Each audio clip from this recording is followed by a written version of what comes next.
Nyun sewu Pak Joko, saya di sini ingin wawancara dengan Bapak terkait dengan tugas saya di modul 3.1 untuk demonstrasi kontekstual adalah wawancara dengan kepala sekolah terkait dengan pengambilan keputusan Bapak. Siap. Gitu, Bapak berkenan untuk wawancara sekarang, ada waktunya Bapak? Ya, oke, siap Mbak. Bapak. Di sini saya akan bertanya beberapa hal Pak terkait dengan pengambilan keputusan. Untuk yang pertama, selama Pak JBS menjadi kepala sekolah, adakah suatu masalah yang Bapak hadapi sebagai pemimpin di mana masalah itu menimbulkan dilema dalam penyelesaiannya? Jika ada, bolehkah Bapak berkenan untuk berbagi kepada saya, kemudian cara penyelesaian saat itu bagaimana? Ya. Kata kuncinya harus yang sampai membuat dilematis ya. Membuat keputusan yang dilema. Ya. Tentu semua kepala sekolah pernah ya membuat keputusan yang sifatnya sampai pada dilematis, baik itu berskala kecil maupun berskala besar. Saya pernah pada waktu sebelum di sekolah kita ini, saya pernah jujur saja dilematisnya karena semua mendorong sesuai dengan sudut pandangnya masing-masing. Ceritanya ada anak di sekolah saya yang terdahulu itu yang ketahuan dia pecandu narkoba.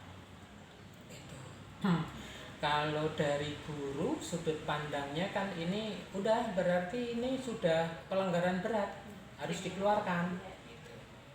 Kemudian dari orang tua dia tentu menginginkan agar anaknya ini masih dapat dibina. Kemudian ada muncul dari pihak ketiga, yaitu dari BNN Badan Penanggulangan Narkotika itu. Nah ini sampai datang ke saya merekomendasikan jangan sampai dikeluarkan karena anak ini juga dalam penanganan rehabilitasi. Kebetulan yang di Batu Raden itu datang ke tempat saya. Akhirnya saya merenung-merenung, seperti saya sering bilang bahwa sekolah itu adalah bengkel. Sekolah itu bukan showroom. Sekolah itu tempat untuk menempa anak yang kurang baik jadi baik, anak yang tidak baik jadi baik, bukan anak yang baik tetap jadi baik. Kalau sekolah hanya ngopeni anak baik tetap jadi baik kan mudah sekali, itu yang saya istilahkan dengan showroom. Maka di sini saya dituntut untuk mengambil keputusan.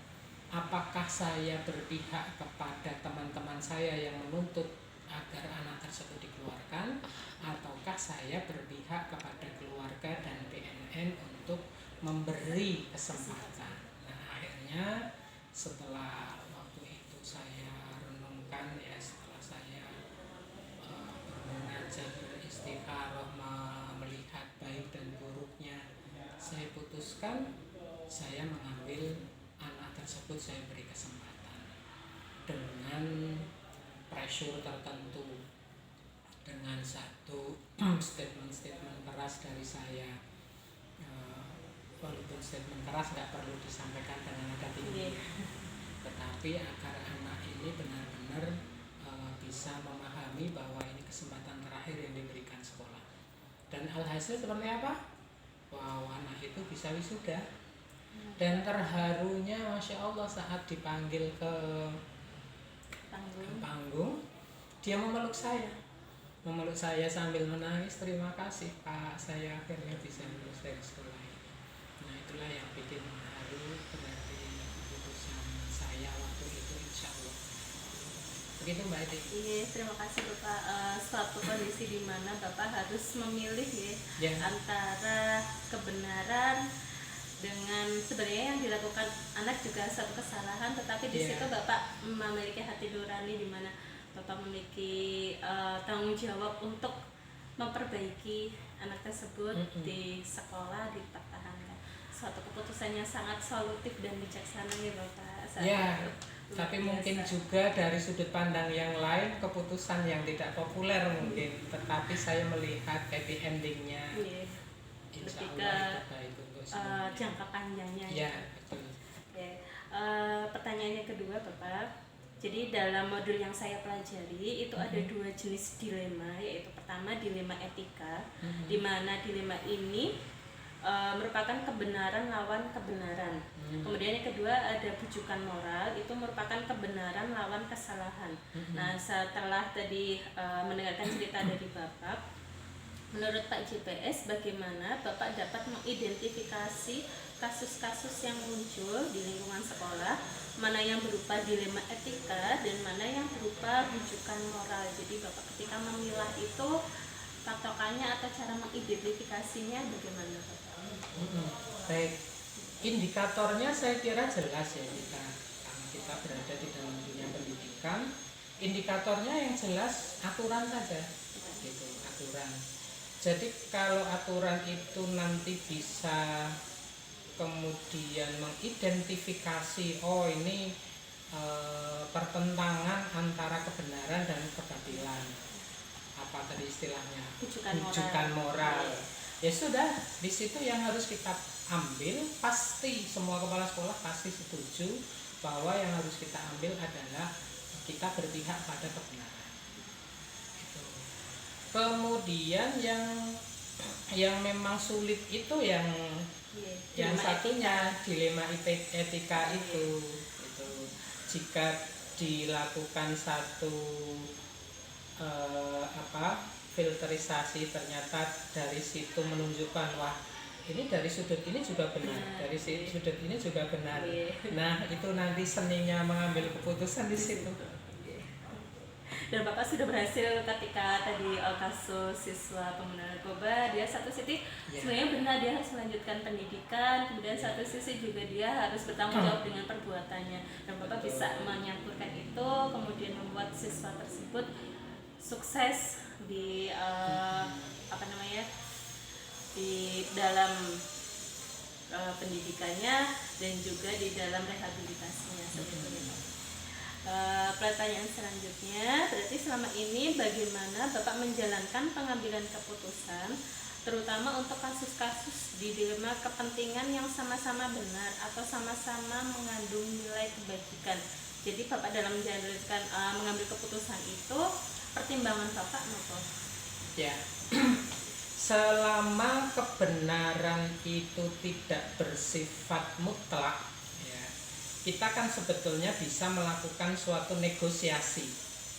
Negosiasi dengan siapa? Negosiasi dengan pihak yang berseberangan dengan kepentingan kita.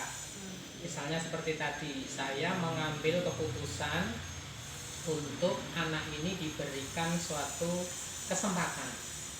Nah, sementara pihak yang lain yang tidak setuju, misalnya dari Dewan Guru, lebih utama biasanya dari kesiswaan, Pak, tapi ini kan sudah melanggar keputusan, melanggar tata tertib, bagaimana nanti tata tertib kita, bla bla bla dan seterusnya. Maka selaku pemimpin, disitulah kecerdasan kita berkomunikasi dengan pihak lain untuk mentransfer apa yang ada di dalam pemikiran kita agar juga dipahami oleh pihak yang lain.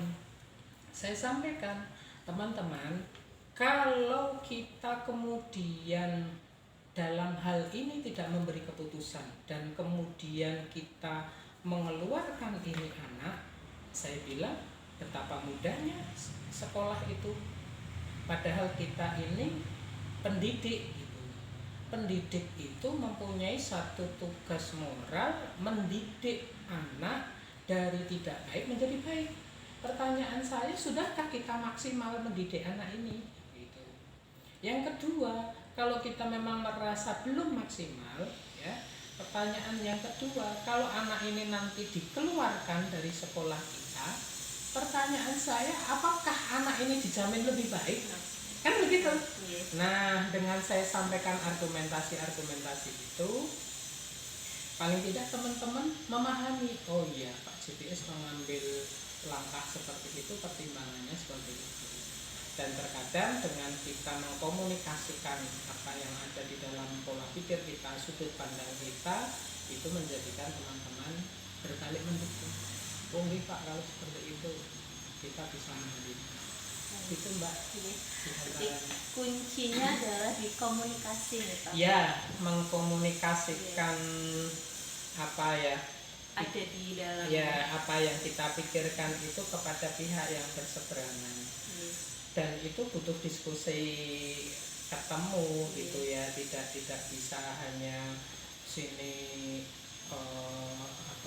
memblow up pendapatnya mungkin lewat apa di sini juga, itu nanti hanya perang paradigma saja, tidak melalui media. Kemudian berdasarkan yang saya cermati, keputusan Bapak itu sudah mencerminkan nilai-nilai pendidikan yang diusung oleh Kiai Hajar Bangtoro ya Bapak, di mana kita memang harus memanusiakan manusia. Dari pendidikan itu diharapkan si murid ini mendapatkan kebahagiaan yang setinggi-tingginya dari hasil pendidikan. Terima kasih Bapak. Kemudian ada lagi Bapak pertanyaan, adakah langkah-langkah atau mungkin strategi yang Bapak biasanya lakukan dalam menyelesaikan masalah dilema seperti yang tadi Bapak itu? Jadi ada strateginya. Jadi selain komunikasi, mungkin Bapak yang bisa mendukung keputusan Bapak menjadi keputusan yang terbaik saat itu. Ya, strateginya saya begini. Nanti kalau Mbak Eti atau siapapun mungkin berada di dalam posisi yang harus mengambil kebijakan itu, pegang orang-orang yang baik sejalan dengan kita maupun yang tidak sejalan dengan kita. Merangkul semua itu. Nah ya, tetapi dipegang patok-patoknya saja. Artinya ya bahasa kasarnya mungkin pegang pentolannya ya. Kepala suku ya, kepala sukunya. Lalu diajak diskusi dulu, diajak ngobrol gitu. Nah di dalam ngobrol itu kuncinya adalah saya sering menyampaikan, jadilah orang yang mau mengerti, tapi jangan jadi orang yang pengen dimengerti gitu. Misalnya waktu itu saya pegang kesiswaannya bersama timnya, pegang lagi wali kelasnya, pegang lagi guru seniornya. Jane karepe jenengan apa, kok menginginkan anak ini ingin dikeluarkan. Nah paling-paling kan argumennya sederhana mereka. Argumennya hanya mereka anak ini sudah melanggar tata tertib kategori berat, maka harus dikeluarkan. Gitu. Nah sementara saya dengarkan dulu. Begitu orang itu sudah menyampaikan buah pikirannya, kemudian didengarkan dengan baik, kan orang itu jadi adem. Nah setelah plong, setelah adem baru kita masuk, itu baru kita kasih ya apa yang Bapak Ibu sampaikan itu tidak salah. Bapak Ibu ibaratnya orang yang menjunjung tinggi sebuah tata tertib ataupun sebuah peraturan, itu sudah betul. Kan tidak saya salahkan.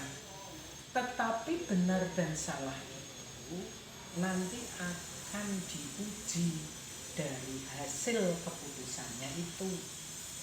Nah, terus saya berikan gambaran. Coba mari kita bayangkan, kalau anak ini dikeluarkan dari sekolah kita, terus kemudian tersiar bahwa ke anak ini dikeluarkan penyebabnya apa? Pertanyaan saya, adakah sekolah yang siap menerima? Kalau ada sekolah yang mau menerima, adakah anak yang mau dekat dengan bocah ini? Nah, pertanyaan berikutnya, kalau mereka di sekolah baru, apa ada jaminan bahwa dia itu diopeni lebih baik daripada di sekolah kita? Gitu. Nah, dengan pertanyaan-pertanyaan retoris itu, teman-teman kan sudah dimikir wer. Nah ujung-ujungnya mereka akan mengatakan nggih leres apa yang disampaikan Bapak, Ya sudah, mari kita ikhtiari untuk merubah anak ini menjadi lebih baik. Akhirnya setuju. Nah, langkah-langkahnya saya seperti itu, silakan ditulis sendiri. Sudah tidak, poin pentingnya adalah kita merangkul semuanya ya Pak. Yeah. Kemudian mendengarkan apa yang menjadi alasan mereka, kemudian kita juga setelah mendengarkan kita memberikan kita mengkomunikasikan pemikiran kita. Menurut Pak JPS, adakah tantangan dalam pengambilan keputusan pada kasus-kasus dilema etika Pak? Tantangannya sebetulnya ada pada pengelolaan emosional kita sendiri. Sudah jadi pengetahuan bersama-sama, sudah jadi permakluman bersama-sama bahwa saat kita punya pendirian, kita punya pendapat dan ditentang oleh pihak lain, pasti kan kan gitu kan. Apalagi kita ya katakan punya kekuasaan. Mungkin berkuasa kan aku bla bla bla. Nah, itu ego kita bisa dalam tanda petik tergoda. Gitu. Nah, maka yang harus diwaspadai adalah menurunkan ego kita bahwa sejatinya kita sebagai pengambil keputusan itu tidak akan punya arti apa-apa manakala tidak didukung oleh teman-teman. Nah, sehingga kita lebih mengarah pengambilan keputusan itu bukan bersifat sebagai sebuah kediktatoran, tetapi keputusan yang kita ambil merupakan hasil dari lobby, ya, hasil dari musyawarah, hasil dari kita memecahkan pemikiran itu yang tadinya terjadi kesenjangan begitu jauh, ternyata setelah kita berikan pemikiran kita diskusikan, nah kesenjangannya kan jadi minimalis. Nah, itulah kita bisa mengambil keputusan secara lebih kepenak. Pertanyaan terakhir Bapak, adakah seseorang atau faktor-faktor yang selama ini dapat mempermudah Pak JPS dalam mengambil sebuah keputusan untuk kasus-kasus dilema etika? Mungkin ada panutan atau faktor-faktor apa yang membuat Bapak itu jadi lebih mudah dalam mengambil keputusan? Ya, kalau panutan sebetulnya saya lebih mengarah pada ya sosok idola kita semuanya, ya Rasulullah SAW. Jadi saya melihat dari berbagai keputusan yang diambil Rasulullah itu seperti apa, itu kalau itu bisa dibilang sebuah motivasi religius, ya. Jadi misalnya Rasulullah itu kan orangnya itu saya bilang tidak mau menyulitkan orang lain, tetapi Rasulullah itu tegas di dalam membawa satu prinsip syariat. Dan Rasulullah itu cerdas berkomunikasi. Jadi mengkomunikasikan sesuatu kepada orang itu bisa beda-beda sesuai dengan stratanya, strata maupun strata latar belakangnya maupun pemikirannya. Contohnya begini, misalnya pada waktu itu ada orang Arab Badui itu orang Arab pegunungan, ya, yang bisa dibilang dari desa. Dia menghadap pada Rasulullah, ya Rasulullah, saya ingin masuk Islam, tapi jujur saja saya belum bisa meninggalkan mabuk-mabukan, saya belum bisa meninggalkan judi, saya belum bisa meninggalkan zina. Nah, mungkin kalau orang nggak punya kecerdasan berkomunikasi, Rasulullah akan mengatakan, oh nggak bisa, kamu harus berhenti itu dulu kalau mau masuk Islam, gitu. Tapi apa yang dikatakan Rasulullah, boleh, nggak masalah, kamu boleh masuk Islam, masih seperti itu yang kamu sebutkan boleh, tapi saya minta satu hal saja. Apa itu ya Rasulullah? Kamu jujur Cuma jujur, iya jujur saja. Nah, begitu Arab Badawi pulang ke kampung, dia ingin minum minuman keras lagi, dia mikir, "Oh, iya ya, saya suruh jujur, saya minum minuman keras, nanti kalau ketemu Rasulullah lagi, saya ditanya masih minum apa enggak gimana? Iya. Saya harus jawab masih minum. Begitu jawab masih minum, berlakulah hukum pada waktu itu. Nah, diberlakukan hukum apalah pidananya apa gitu. Terus saya mau judi, ingat lagi saya harus jujur. Waduh, nanti kalau saya ditanya masih judi apa enggak gimana? Nah, akhirnya apa? Orang itu masuk Islam, meninggalkan semua tadi yang dia sebutkan dengan kesadaran, hanya karena modal harus jujur. Nah, itu yang sering saya baca-baca, sering saya pahami. Oh, Rasulullah kalau mengambil kebijakan itu apa ya, kita bisa bilang slowly gitu loh, santai tetapi mengena. Terus kemudian Rasulullah tuh nggak suka mempersulit orang, tetapi memudahkan orang. Itu kalau yang bersifat religius. Kalau dari ilmu sih saya ya itu berusaha baca-baca buku gitu Mbak. Berusaha baca-baca buku bagaimana karakter pemimpin yang baik, karakter pemimpin yang diharapkan oleh orang gitu. Dan juga karakter-karakter yang tidak disukai. Intinya masih belajar dan akan tetap belajar walaupun hasilnya wallahu a'lam, tetapi yang penting belajar. Iya Bapak.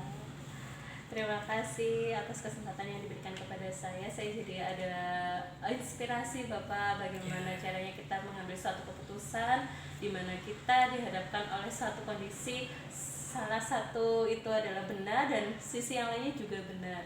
Dan memang kita harus bisa mengkomunikasikan dan kita bisa di situ memasukkan nilai-nilai kemanusiaan juga ya Bapak. Jadi ya contohnya murid di satu sisi dia harus sekolah, kita harus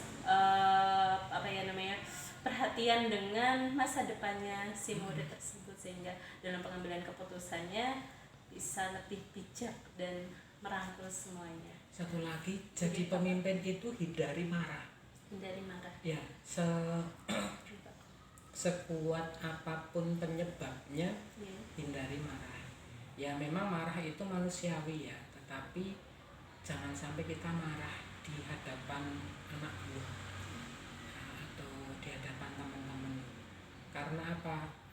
Ya satu orang marah itu pasti nanti akan pendek akal, dia nggak bisa berpikir lebih jernih. Kemudian yang kedua, orang marah kalau mengambil keputusan itu nggak akan tepat, emosional. Makanya hakim itu kan nggak boleh mengambil keputusan dalam kondisi marah dan lapar. Kalau lapar kan mungkin marah pengen buru-buru selesai kan, akhirnya terus yang penting adalah kamu dihukum seumur hidup. Saya juga punya teman Bapak ketika lapar itu tingnya marah-marah terus Itu jadi usahakan jangan marah karena mental dia ya. Itu terus nah terus kalau mau marah gimana ya, terapi bagaimana kita agar tidak jadi marah. Bisa duduk dulu dengan tenang, bisa bahkan berbaring gitu, tidur gitu, terus ditata emosional. Kalau sudah tidak marah baru mengambil satu keputusan. Terima kasih banyak yang saya dapatkan pembelajaran hari ini. Semoga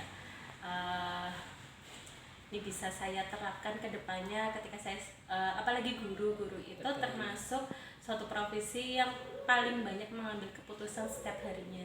Ketika kita di kelas, kita dihadapkan dengan kondisi murid yang seperti ini A, B, sampai Z, kita harus berpikir dengan cepat dan harus mengambil keputusan yang tepat. Saya akan mengingat petuah Bapak hindari marah. Ya, terima kasih Bapak atas kesempatan pagi ini. Wassalamualaikum warahmatullahi wabarakatuh. Waalaikumsalam warahmatullahi wabarakatuh.